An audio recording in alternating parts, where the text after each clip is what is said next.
peut être un risque, mais on retrouve ce que je disais tout à l'heure sur la démocratie. Il y a des grandes entreprises, et après tout, on ne peut pas leur reprocher. Je veux dire, on peut dire beaucoup de mal de Google, mais enfin que celui d'entre nous qui n'a jamais utilisé le moteur de recherche Google lève la main. Bon. Elles rendent quand même un service. Bon. Et d'ailleurs, je note que ces grandes entreprises dont on craint la puissance, aujourd'hui, c'est les GAFA.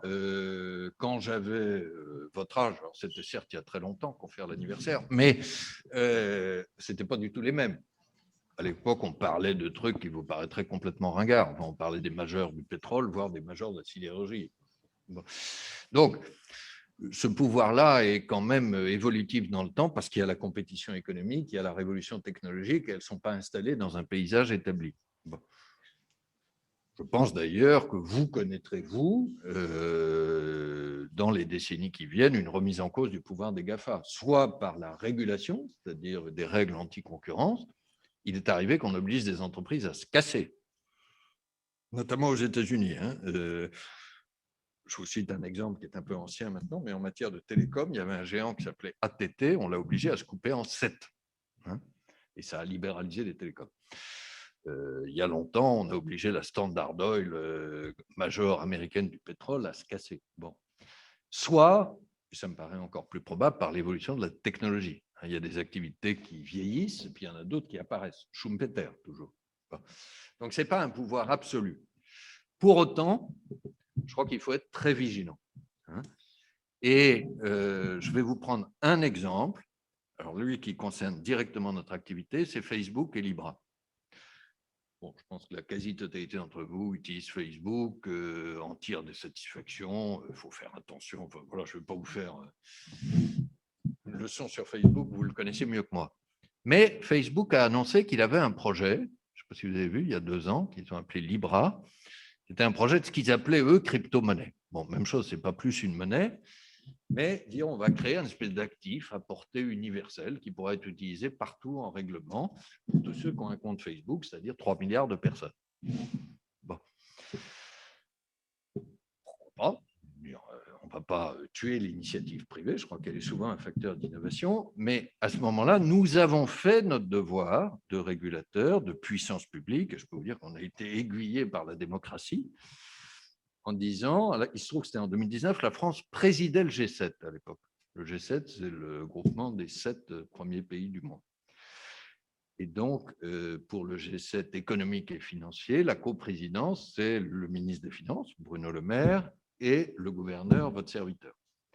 Nous avons confié extrêmement vite une mission au meilleur spécialiste européen du sujet, qui s'appelle Benoît Cœuré, en disant, dites toutes les questions que ça pose et comment il faudrait organiser un encadrement, une règle pour un éventuel Libra. Bon.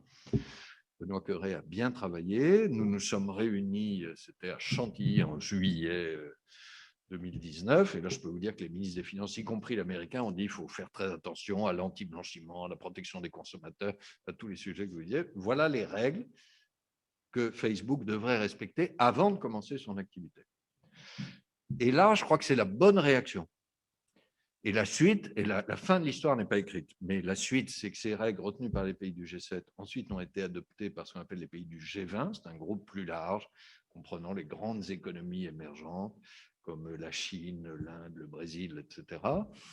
Et il y a normalement un certain nombre de règles du jeu qui doivent être adoptées par l'ensemble de ces pays pour encadrer un éventuel Libra.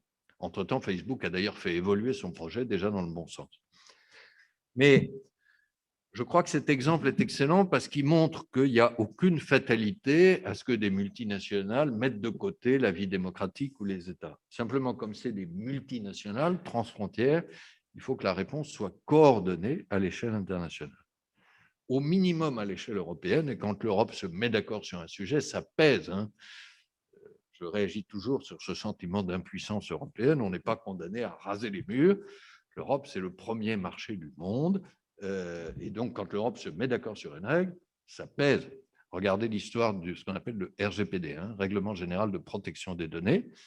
C'est un autre sujet qui concerne les grands acteurs du web. L'Europe a imposé un standard. Bon.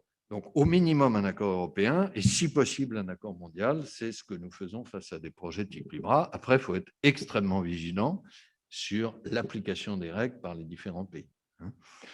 Alors, on pourrait rêver, on dit, comme il y a des acteurs transfrontières, il faudrait qu'une autorité politique transfrontière.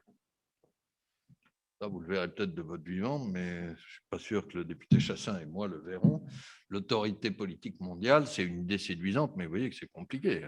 Déjà, on a un peu de mal à faire vivre la démocratie à l'échelle française ou européenne, mais la faire vivre à l'échelle mondiale, bon. Donc, l'alternative à ça, c'est ce qu'on appelle le multilatéralisme. C'est on se met d'accord sur des règles du jeu communes à l'intérieur de forums spécialisés.